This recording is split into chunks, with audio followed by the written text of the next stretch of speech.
Hello YouTubers and welcome back to this 1v1 between Agartha and Olm. We are playing Agartha with this turn 19, fall in the year 1 of the Ascension Wars. We are searching for magic sites and we don't find anything new, so we still only have found one magic site total in turn 19. We found the one. It's still the worst site searching I've ever done. It's horrible. Yeah, whatever. Enough complaining. The unrest in the Woods of Weeping is increasing. This could be the work of enemy spies. So I know Olm has spies. Their basic scouts are spies, and they can increase unrest. So he's doing that in the Woods of Weeping, which is of course annoying. That's where he ended up sending his scout. Then there was a battle in Deep Forest. So we are being attacked by Olm. Here, by the coastline. He's sending forth... Okay, so he has merged his two cavalry stacks that we saw.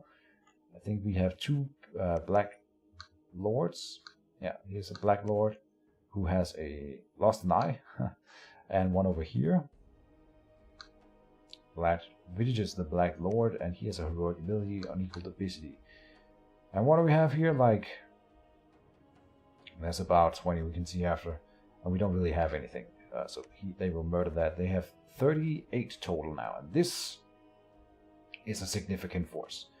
If we put 38 shard guards up against this, I suspect the Black Knights would win, because they come in with a lance charge and they deal a bunch of damage early on in the fight. So if it's just 38 versus 38, they would absolutely win. We need to beat Black Knights.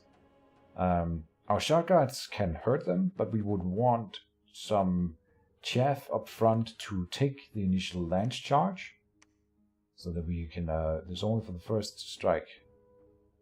I've never really understood this one here. It's for the first strike, but is that once per battle or once in each battle? Oh, okay. I thought maybe if you beat a unit and then the unit starts riding around again and then he meets a new unit, he would get the lance charge again. But that's not how lances work at all. Okay, that's good to know. So it really works putting just a line of really, really poor, non-significant troops up front, removes this lance completely, and then there's Morningstar and Hoof for the rest of the fight. So we should do that, and if we do that, have a decent amount of chaff up front, and then have the shard guards come in and clean up the Black Knights after, and then with some spell support, I think we can beat these guys. But 38 of them is pretty rough. We don't have 38 shard guards nearby. I'm attacking him in the Hungry Sea. That's in the water. So this is our underwater army now aligned, and this is our biggest army by far. Here we have about 40 shard guards with chaff and some mage support. And he has some province defense in here. That's everything. So we will murder them. No biggie. Alright. In the Hungry Sea. Yeah, so we have 45 shard guards here. And 21 defenders of the halls and some wet ones and 2 mages supporting, right? So that's really good. And gives us a good...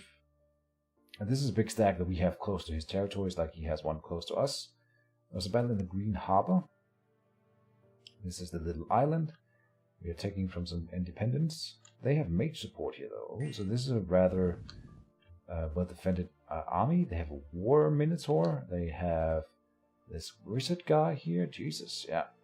With invulnerable now. And in here, Anfar the wizard has a shield and some gems. So they will be casting some significant spells. And we only have a little bit of an army here. So this might not go too well. They're casting Iron Warriors and everything.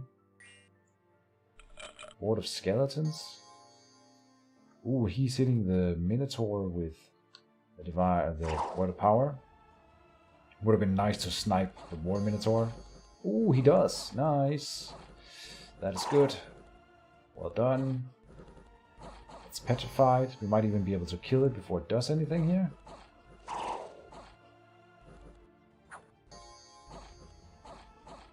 Oh yeah, that's pretty lucky. Okay. I honestly thought we were losing this one.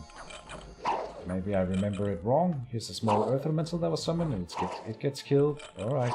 Our Merman runs away, but that's fine. They were non-significant. We don't have that many shard guards in here, though. Oh, and we have... Ah, that's the mages casting some Stellar Decree thing. Killing these slingers, no problem.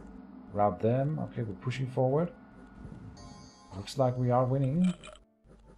Get at the mages, they're pretty hardcore, but we have the shard guards.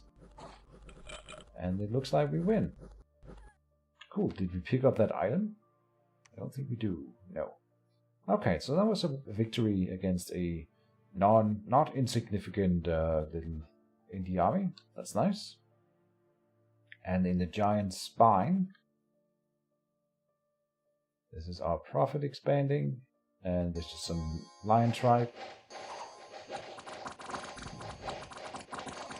We've been through this before. Now the troglodytes are fighting, and see, this is the problem with the tramplers, at least the troglodytes. They are really low protection. They have high hit points, but no defense skill or anything. They're really bad. 9. So if the tramplers always end up in the middle of the enemy's lines, so they get surrounded and then they get cut down.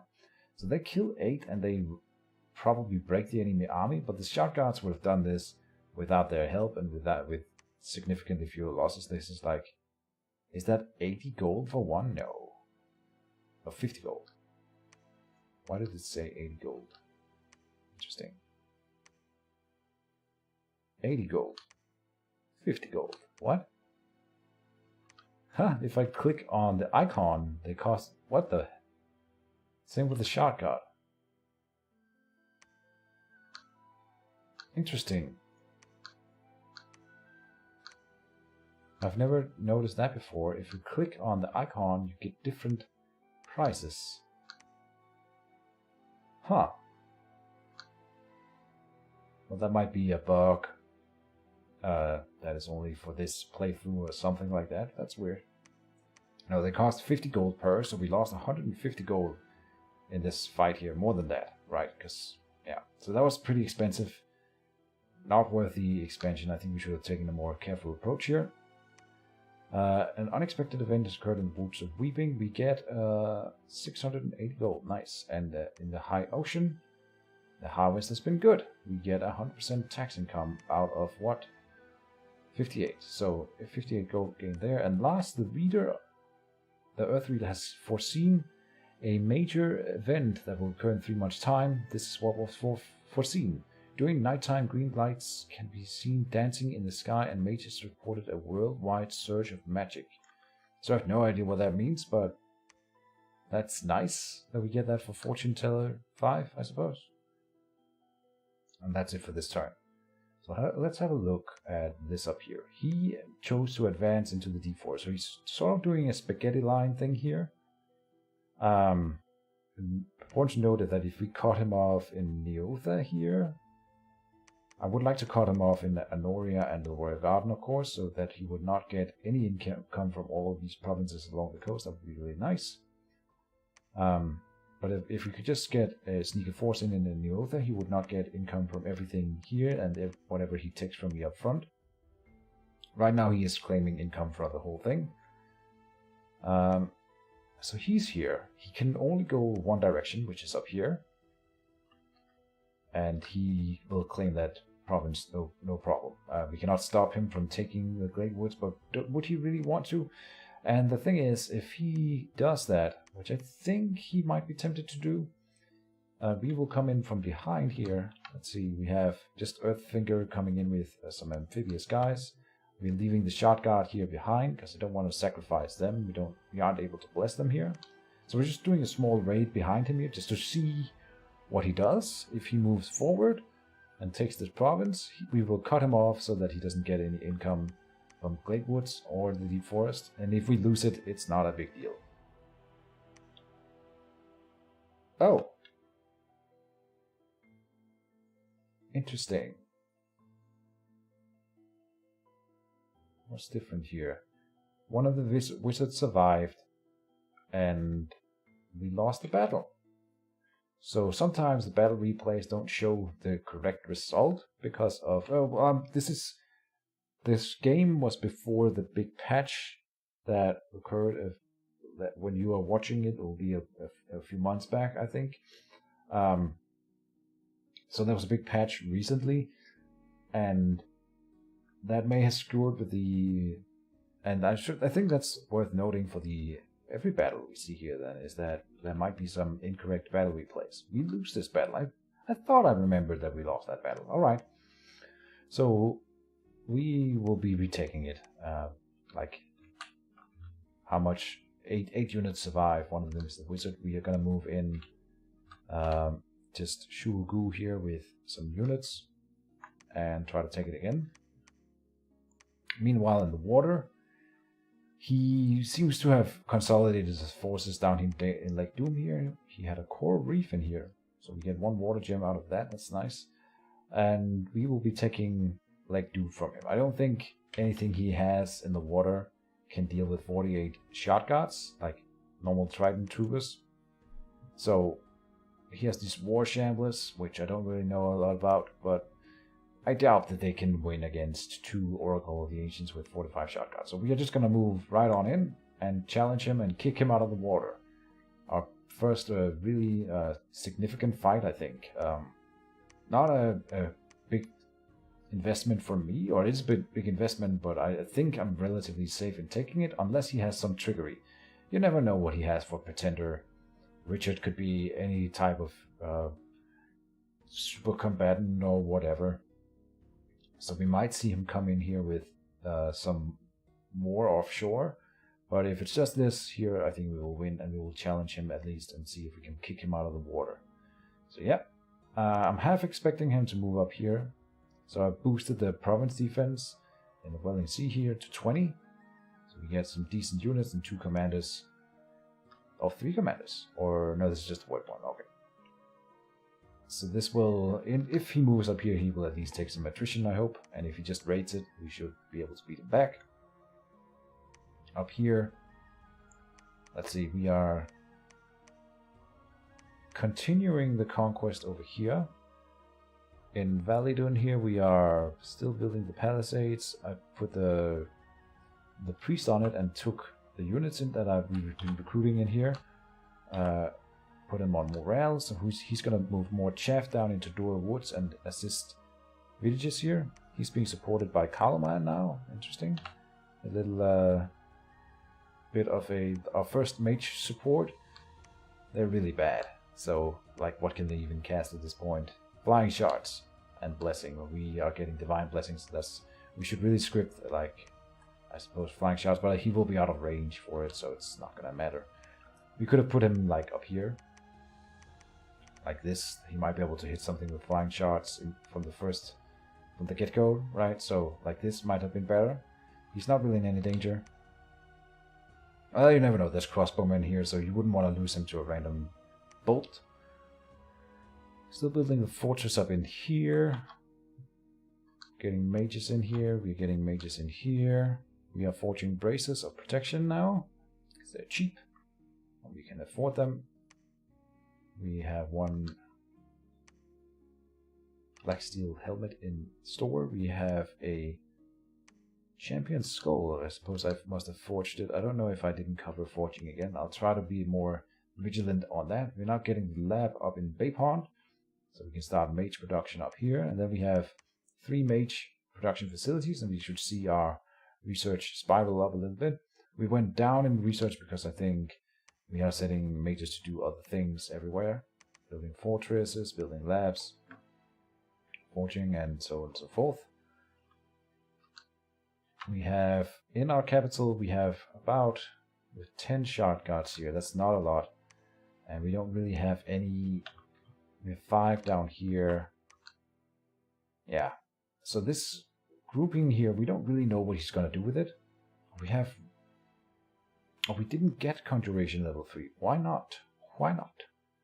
I'm not sure what happened there. Okay, that's unfortunate. So no Ruach's Pact yet, but next turn we will start pumping it out. And they will help against this army, because he's moving close to the capital if he's moving up here. Other areas, we are still, both of us are sort of just letting this these neutral armies work as a buffer between us, which is cool. And then we have this little snaky line moving, being the only contested zone between us. Anything else? We still see the army here growing. Fort here is being upgraded. Yeah. Although, all in all, it's rather quiet. I think we can do the next turn here. In 3 turns, there will be a major event that we don't really know what... I mean, I could look up what this means, but it doesn't sound like anything... A worldwide surge of magic. Like, I don't think that's anything I should prepare for, really. So let's move out of it here and go into turn number 20. I think we'll just be doing those 2 turns of this episode. Into Agartha, we are in turn 20. Research and conjuration is now completed. Oh, and we found a magic site. 2 magic sites this turn. We found moving sandbanks, which is 1 earth gem in the water, and we found a magic site in Serenity, a black coral reef.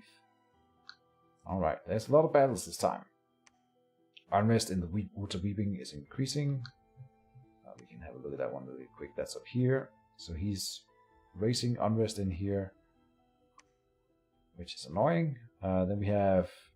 There was a battle in Gladewood, so he's attacking here.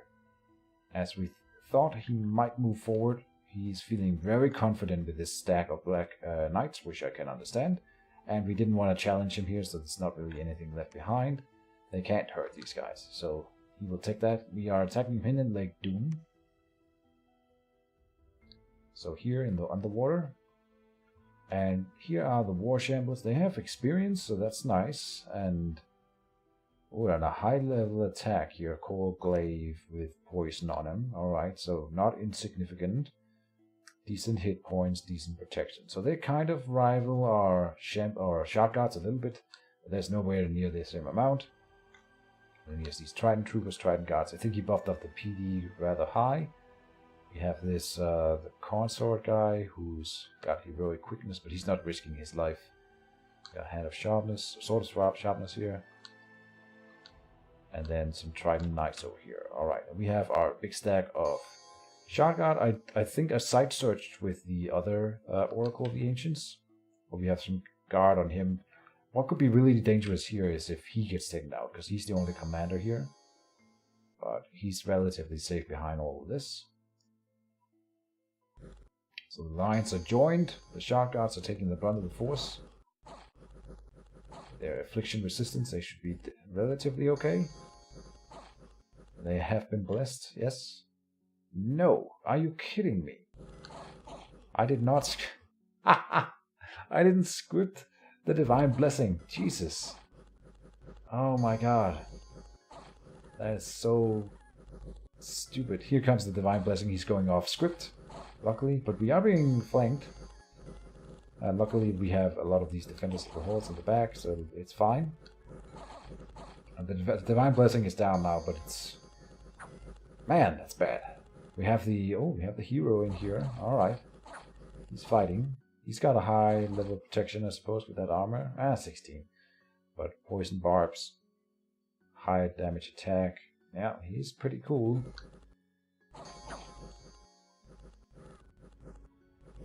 We have lost a lot of shot guards here, I think. We're holding the line. And he is starting to rout. So we will take the fight here. Kill the mercenary and all his guys. And everything is routed. That was in Lake Doom. To lose 4 shot guards. It's not that big of a deal. They are really rough and hardcore. But I bet you that we took a bunch of afflictions here. So, again, I want to go in here. Look. Like, if we look, no blessing yet. No blessing yet. No blessing. Right, so, at this point, the lines are joined. We are taking hits. Or we can click colors here. And you can see wounds on people. Okay, so this guy is wounded a little bit. As indicated by the red dots beneath him. We don't actually have a lot of guys who are wounded. So this guy's wounded. He was deceased already. This guy is a little bit wounded. So it's not that bad at this point in the fight. Have we taken any damage? We aren't really taking any damage here. Okay. No, it looks good. Here comes the Divine Blessing, though. Here was a hit on us. And it didn't give an affliction, though. Okay, there's the Divine Blessing. The thing is, we get attack skill increased and solar weapons. So we've been fighting, up until this point in the fight, we've been fighting without attack skill 2 and solar weapons and the Invigoration. And affliction resistance 3, right? So, that's so much missed potential, because they will have been missing where they could have been hitting with a higher attack skill, and they will have been doing 3 damage less per attack. And it adds up over time. And it's could have reduced our losses maybe by half. Alright. In the deep forest we are attacking him. So this is me being smart and raiding behind him as he's moving forward towards us. And he didn't leave any proper PD. So we should be able to take this without offenses of the halls here. They are in attack rear. So we just want to get to the commander. And they're really decent troops, they are. So that's fine. No damage taken, and that means we are now cutting him off in the Glade Woods. He's not going to be getting any income, and we took this province from him where we will be getting income. So all in all, this turn we sort of outsmarted Mr. Ulm here. And then there was a battle in the Green Harbor.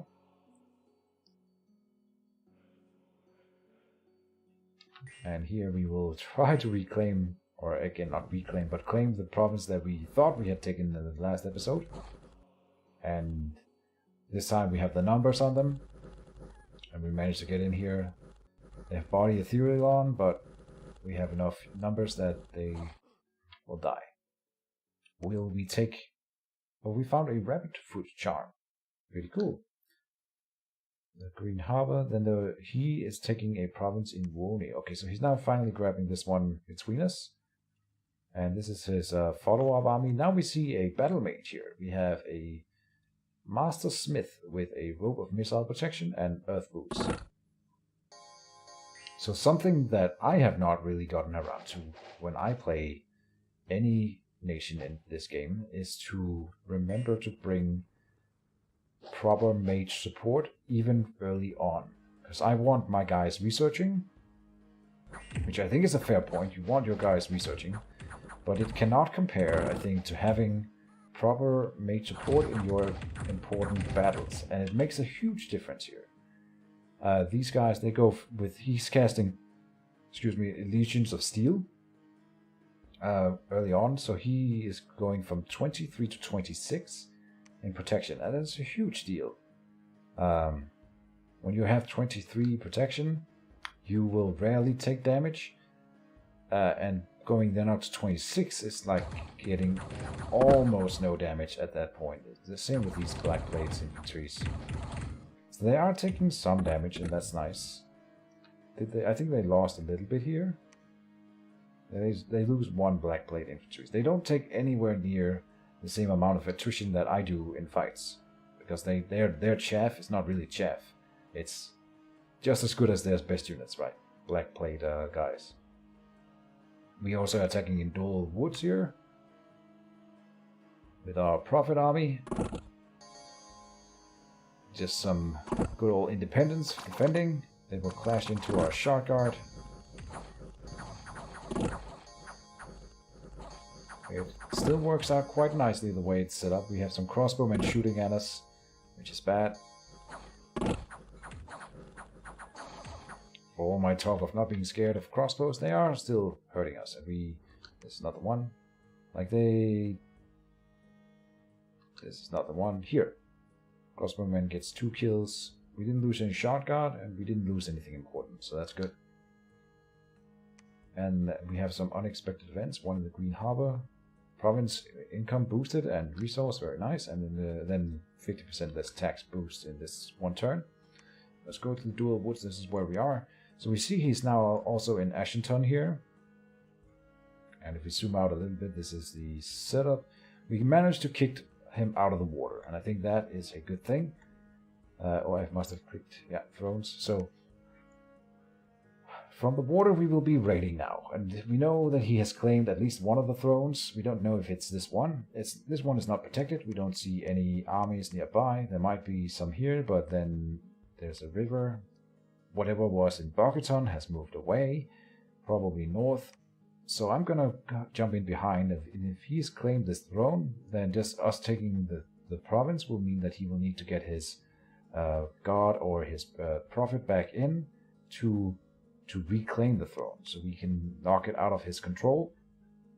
That is, I think, worth taking the throne for.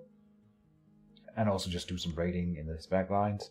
It's a lot using this army for that, but, you know, it's a pretty good army, and he will need to do something to deal with it.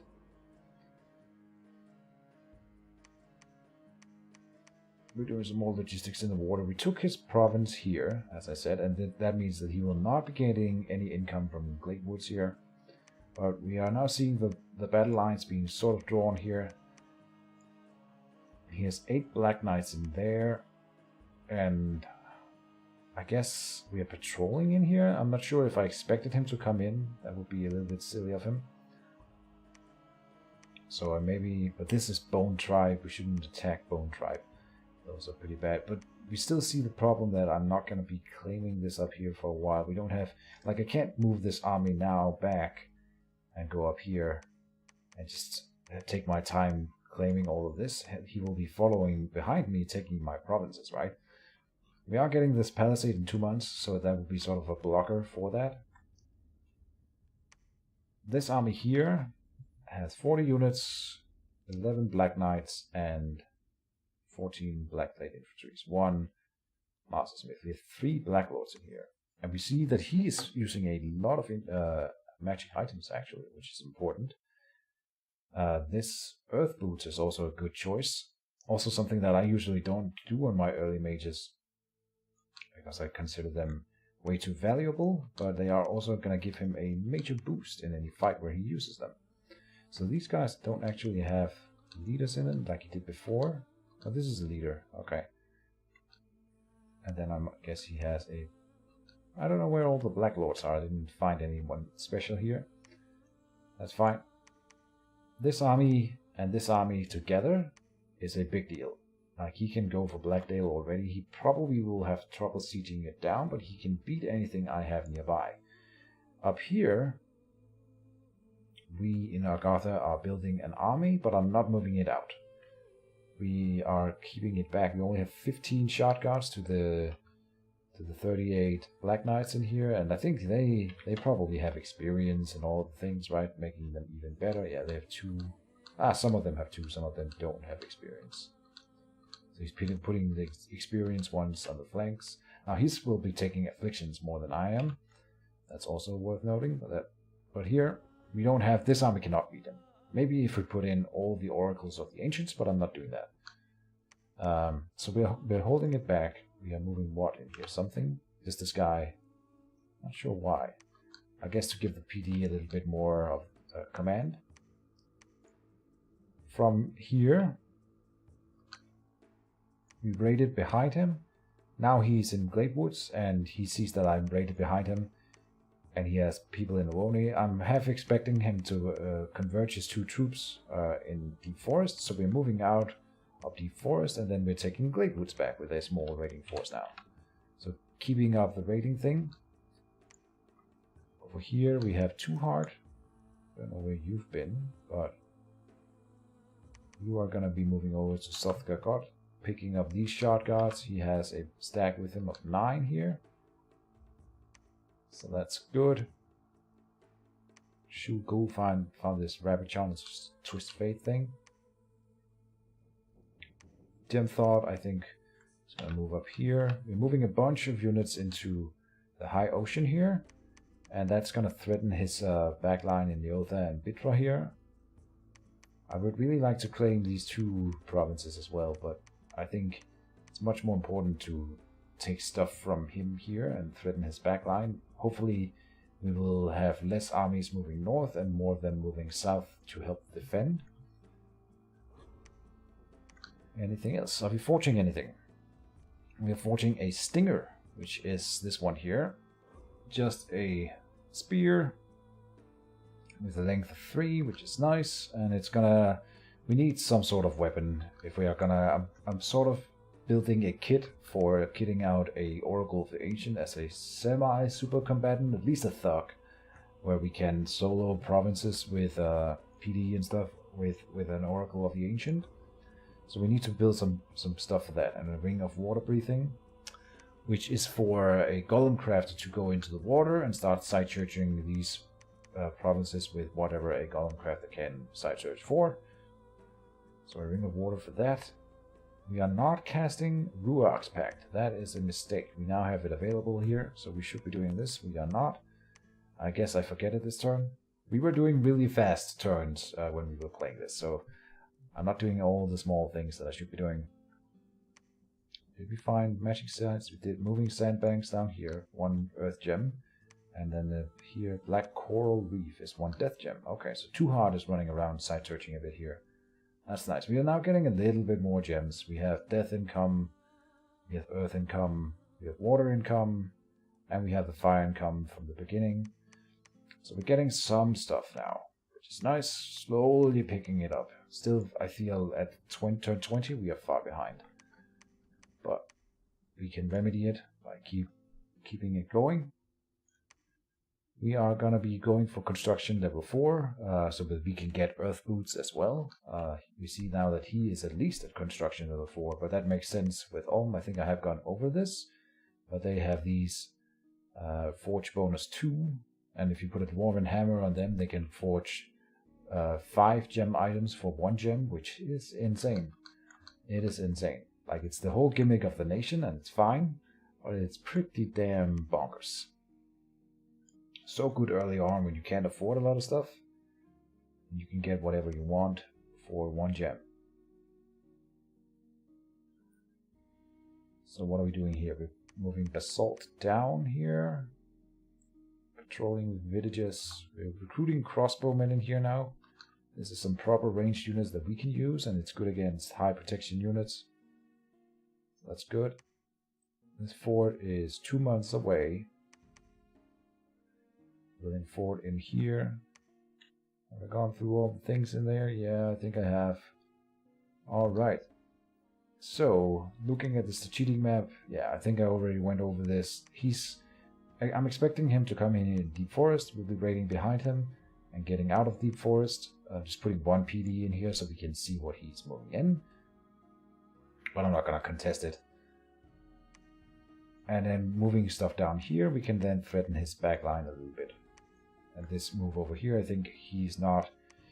I'm not sure whether or not he's expecting it, but I don't think he can prevent it. And taking the throne away from him when we can raid down the coast if we want, or maybe even siege the fort. Like, we have a good amount of siege here, 272. So we can almost 1-turn pop it when if it's only had 10 units, which is really, really cool. We have more units in here. We're doing some logistics in the sea, moving units around, so we can challenge these provinces. They have a little bit more of a province defense. The Ichthyids are really annoying to fight because they have nets.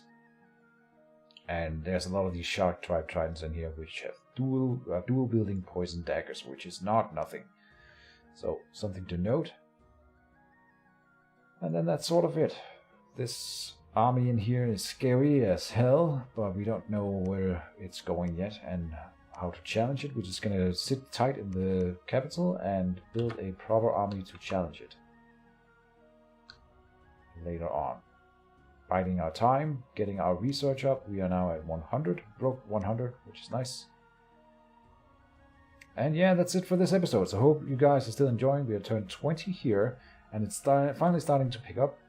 And I think it's going relatively well, but I would say that for both of us. So the ball is still it's anyone's game, and we will be following up on this in the next episode. Thank you guys for watching, and see you next time. Bye-bye.